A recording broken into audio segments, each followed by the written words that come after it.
We haven't had you on since the blow-up between Quique Setién and Antoine Griezmann's family on social media. What's been the reaction to that bit of drama, which now seems like a decade ago in wake of the Messi news?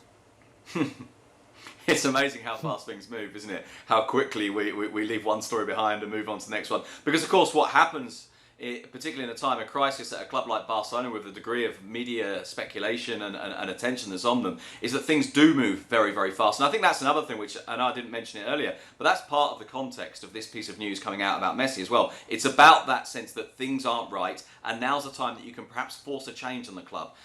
In terms of the situation with Griezmann and Barcelona, it's interesting because the reaction, obviously, with him has focused on this being far more difficult to sort out the Messi situation. Because we've seen this with Messi before, moments when we thought, might he leave? And I think we all deep down know that Messi in his heart of hearts wants to finish his career at Barcelona and will do what he can to do that. But he wants these last 2 or 3 years to be the right ones. With Griezmann, it's slightly different because he's in a position where he could move on. He's in a position where I suspect if there was really good money for it, Barcelona might try and make that happen. And of course, he's in a position where he will feel that having waited an entire year to go to Barcelona, having changed his mind the first time round, and now gone through a first season where it hasn't ended the way that he would have liked it to, then perhaps he's kind of looking around for something else. And I thought the most telling thing, by the way, of all of the comments that was made was the comment from his father when he pointed out to Setién, you don't have the keys, you are not driving this truck, you are just a passenger. And of course, if you've got a player's father essentially saying to the manager, you're powerless, that asks all sorts of questions about, okay, who really is driving this truck then? Sid, what do you think? No chance of a post-Messi Antoine Griezmann redemption tour at Barcelona? Well, look, I mean, Frank's quite right. The chances are that would definitely be a year away, no matter what, at least a year. And then, of course, for at least one season, you have to find a way of accommodating those 2 players. Now, I don't think that's impossible, but there is a very basic fact, which we've talked about from the very start, and Frank's quite right on this. From the very beginning, we said, well, look, you've got Antoine Griezmann, who is an absolutely brilliant footballer, who plays brilliantly, above all, in 2 positions. One, as a forward coming in off the right into the middle, or the other off the central forward as a second striker. So he goes to a club where possibly the only person in the world who is better than him at both of those things is already there.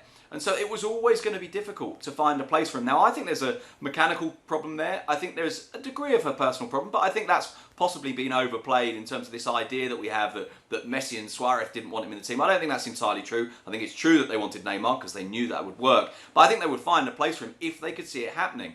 And so, look, if Griezmann can adapt to another role, then yes, but we've had a year kind of trying to see if that happens, trying to see if he can. Does he want another year? As Frank says, I think another year is a big ask. But then there's another problem. Imagine that Griezmann wants to go. Imagine that Barcelona want to sell him. Where to? For how much money? Who pays the wages? It's not that easy to find these exit strategies, and even less so in a depressed market, as this market is almost certainly going to be. Complicated for sure. Well, I'm sorry, Sid. If I can say, Sebastian, we already have a solution. Neymar goes back to Barcelona and Griezmann goes to Paris. Yeah. That's what we call an exchange, and we found the solution. Thank you, gentlemen. But I think that's probably even more complicated than it sounds because, of course, then you've got to deal with the salaries. You've got to work out, as we saw with the Arthur Pjanic deal, how you create the prices, what you claim the prices to be. It's quite difficult to make that happen. But you're right. On the face of it, that's everybody happy, isn't it? That's the best way to round this off.